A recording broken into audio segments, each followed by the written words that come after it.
The subject of Satan and evil will always remain one of interest to songwriters, no matter how controversial and unsettling. More than a century ago, Jelly Roll Morton was thrown out of the house by his grandmother for playing the devil's music. But jazz was by no means the last form of popular music to be labeled as being in league with Satan, a charge that was later leveled at blues, rock and roll, heavy metal, and hip-hop, and at artists as diverse as Eagles and the Rolling Stones. Tartini was one of a number of composers who used tritones, a musical interval that goes across 3 entire tones and which was branded diabolus in musica, or the devil's interval. These dissonant chords reappear in heavy metal music by bands such as Slayer and Black Sabbath, and even in the edgy theme tune to The Simpsons. In the documentary film Metal, A Headbanger's Journey, producer Bob Ezrin, who has worked with Alice Cooper, Kiss, and Deep Purple, said, "There is something very sexual about the tritone. It apparently was the sound used to call up the beast." So even though the devil is an archetypal character who has shown up as a key player in popular music ever since the dawn of the recording era, what really cemented a potent, pseudo-romantic link between music and the occult was the belief that musicians could sell their soul to him in a Faustian exchange for musical greatness. The legend found its apotheosis in Robert Johnson, a Mississippi-born musician who supposedly sold his soul to Satan himself at midnight near the very DarkA.I plantation where blues singer Charlie Patton was raised. According to the myth, Johnson was transformed from an average itinerant musician into one of the greatest guitarists of all time after his pact with Beelzebub. And the legend of the man who composed Hellhound on My Trail was only strengthened by his mysterious death at the age of 27. It has since proved attractive for musicians to claim that they also made their own deal with the devil. John Lennon told a press conference that the reason the Beatles were so successful was that he had sold his soul, and Katy Perry and Eazy-E are among those to have made the claim in recent times. Bon Jovi even told teen pop magazine Smash Hits that I'd kill my mother for rock and roll. I would sell my soul. In his autobiography, The Dogfather, Snoop Dogg claimed that the devil agreed to make the rapper rich and famous in exchange for his soul. A theme he explored in the song Murder was the case. But using the mystique of the dark side to your career advantage is nothing new. Petey Wheatstraw, an influential blues musician in the 30 Seconds, rebranded himself as the High Sheriff from Hell and the Devil's Son-in-Law. Chapter 1, Lil Nas X. 3 6 Mafia came out, basically the first rap group to talk about the devil, essentially. 3 6, 666 is, the mark of the beast, right? Right. Now, you fast forward 2021, and the gay rapper Lil Nas X makes a music video where he actually goes to hell, and he gives Satan a lap dance. I saw it. And then he put out some shoes. Today, we delve into the realm of the unknown, exploring the lives and music of the 7 most demonic musicians to ever grace the stage. But before we descend into this chilling journey, we must understand the sinister power behind their compositions. Lil Nas X's Montero music video caused controversy for a scene where Lil Nas gives Satan a lap dance after descending down a pole to hell. Despite the scene as well as the rest of the video being a reclamation of his queerness against regressive religious views toward queerness, many failed to see beyond the surface of the scene's imagery, with critics labeling the video satanic or sacrilegious, unlike the previous instances highlighted, where rappers either made references to Satan and satanic images for shock value or world building or both. Lil Nas uses Satan to provide a commentary on how people use Christianity to vilify queerness, how being gay is seen as sexually immoral and Satan is to blame, rather than seeing how this can harm someone who identifies as queer, leading them to not only suppress a part of themselves but feel shame toward themselves, too. Yes, the scene is provocative. To add to the provocation, Nas also launched a pair of Satan shoes that were made using Nike Air Max 97, resulting in Nike having to release a statement clarifying the company wasn't involved with the shoe, as well as sue MSCHF, the art collective behind the shoes. But it's more than just shock value for Lil Nas. It's him finding comfort in his sexuality while forcing people to reckon with how they condemn queerness because of their faith. In a genre where everything from gun violence to drug use is discussed, Satan is still very taboo. But as rap's evolution has proved, the biblical figure isn't leaving the genre anytime soon. It'll continue to come back again and again in new and wicked ways, and no amount of prayer is going to stop that. In the realm of contemporary music, the presence of the devil continues to provoke curiosity, controversy, and artistic exploration. Artists from various genres utilize the devil as a symbolic figure, exploring themes of temptation, darkness, and the human condition. This essay aims to delve into the representation of the devil in music today, examining the diverse interpretations and societal implications within the modern musical landscape.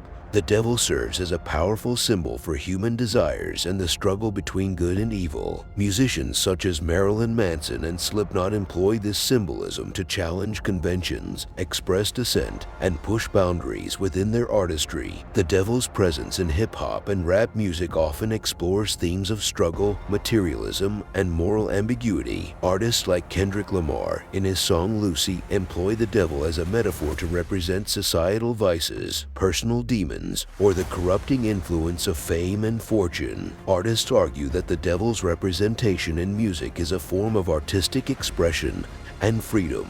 Chapter 2: Rappers Gone Red.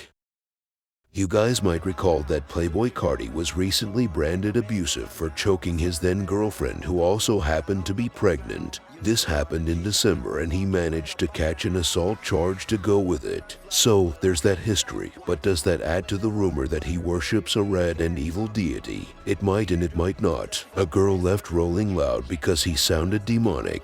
Various grunts and sounds didn't help those rumors either.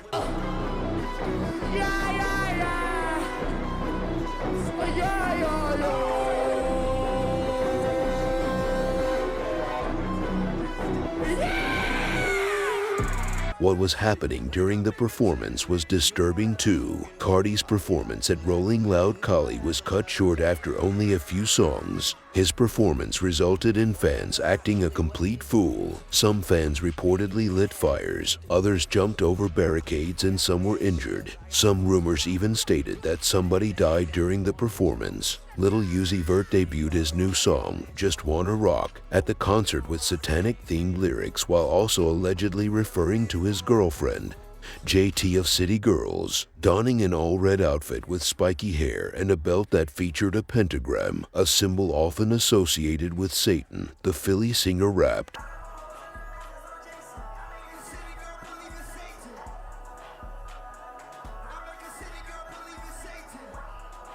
in addition to his outfit, the Just Wanna Rock rapper wore different contacts in each eye that gave off satanic vibes to the audience. He wore red contact lenses in one eye and blue contacts in the other. Lil Uzi has been more enigmatic with why he uses satanic imagery. Unlike Saw Baby or Trippy, the Philadelphia rapper hasn't spoken on it. Influenced by Marilyn Manson, Lil Uzi seems to be following in the rock provocateur's footsteps, using satanic imagery as a means of inciting controversy. This, along with the rapper's name interpreted as a play on Lucifer, has resulted in numerous forums focused on if Lil Uzi is a Satanist or not. Trippie Redd is part of a new generation of artists that some affectionately call mumble rappers. They're young, they have colorful hair, they have tattoos all over their faces, and they love to rap about popping pills. Also, many of these young rappers are deeply into Satanism and occult rituals. Trippie Redd is in perfection continuation of this trend. While crazy hair and face tattoos scream out I'm an eccentric and an individualist, the symbolism surrounding his act follows the elite's agenda to a T indeed. Everything about him fits right in the specific pattern of symbols I've highlighted on Vigilant Citizen for years. In 2017, Redd released a song entitled TR666. Also, he used the term TR666 often on social media. Also, he tattooed his hand with TR666. While Trippie Redd appears to be an eccentric individual, his act is 100% in line with the elite's agenda, which includes normalizing Satanism through deceptive symbolism. Through obscure yet unmistakable references, the videos is an actual satanic black mass, complete with invocations and the desecration of Christian symbols and rituals. Of course, Trippie Redd wasn't the mastermind behind this video. The visuals of Topanga were created by a fashion industry photographer who is fully aware of occult elite symbolism. Trippie, like many other young artists in his position, is a mere pawn in the grand scheme of things. Hold on, let me explain something to them real quick. Before everybody starts screaming and saying, oh, like I told y'all earlier, you motherfuckers entered the rapture. And if ain't nobody flying up to heaven right now, obviously all y'all motherfuckers going to hell. Right with me. So, let's get it. Oh, you already here. I'm so sorry. You can't get out. You're stuck. It's over. You heard the song a million times and you didn't even know. That's up, but I still love you anyway. Chapter 3: The Astroworld Tragedy.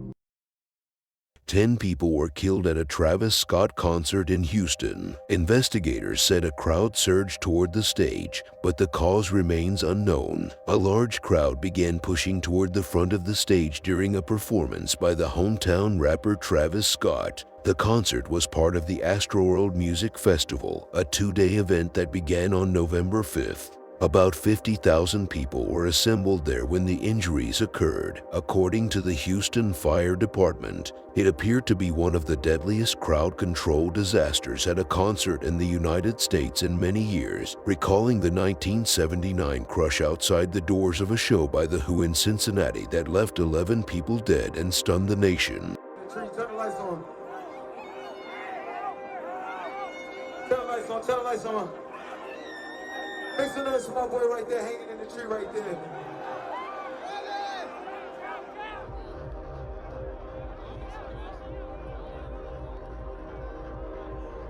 If that's okay with you real quick. Chase me, let's do it.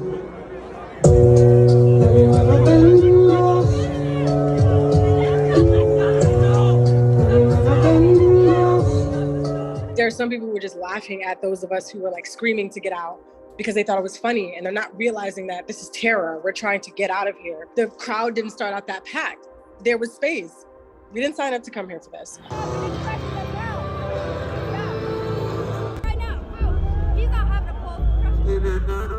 was seeing 2 bodies laying down right behind me, and the whole time I was just thinking that they were passed out. And then once the security guard was just right next to me talking to another security guard saying that he didn't have a pulse, and that's when I knew something was really off. It was still unclear what prompted the crowd to surge forward, but witnesses described a chaotic scene before and during the concert, with many people in the back trying to rush to the front. One person, Nima Javadzadeh, said the event was hectic from the beginning. The crush of the crowd was so intense that it left no room to move, some attendees said. Videos posted by concertgoers on social media showed a chaotic scene near the stage, with some people in the crowd pleading for help and others unaware of any serious problems. In one video, which was posted on YouTube but has since been removed, Mr. Scott was on stage and heard telling the crowd, "I want to see some rages. Who want to rage?" For several seconds, there was no music. Mr. Scott looked toward the crowd and the red and blue lights of an ambulance could be seen amid the sea of people. Then Mr. Scott said, "If everybody good, put a middle finger up in the sky." As the music resumed, Mr. Scott urged the crowd to make the ground shake. The concert continued for about another 30 minutes, then ended with Mr. Scott waving to the crowd and jogging off stage as he said, "I love y'all. Make it home safe. Good night." There were 505 event security staff members, 91 armed private security officers, and 76 off-duty officers from the Houston Police Department paid to provide security at the event, officials have said. In addition, there were more than 500 on-duty Houston police officers at the festival. The crowd was young, 10 people ranging in age from 9 to 27. With one age unknown, died. Honestly, just devastated. I could never imagine anything like this just happening. I just want to send out prayers to the ones that was lost last night. My fans really mean the world to me, and I always just really want to leave them with a positive experience. And anytime I can make out, anything that's going on, I stop the show and help them get the help they need, I could just never imagine the severity of the situation. Thank you for joining me on this journey exploring the devil in music throughout history. and in contemporary times. From ancient folklore and religious symbolism to rebellious genres like heavy metal and thought-provoking lyrics in hip-hop, the devil has been a fascinating and controversial presence in the world of music. We've witnessed how musicians have utilized the devil as a powerful symbol, exploring themes of temptation, rebellion, spirituality, and societal critique. As we conclude this exploration, remember that the devil in music represents more than just an entity of evil. It's a symbol that challenges societal norms, sparks conversations, and invites introspection into the depths of the human condition. I hope this video has shed light on the historical roots and diverse interpretations surrounding the devil in music. If you enjoyed this content, don't forget to like, share, and subscribe to stay updated on future explorations of intriguing musical topics. Feel free to share your thoughts and opinions in the comments section below. I look forward to engaging in meaningful discussions with you. Thank you once again for watching, and until next time, keep exploring the captivating world of music.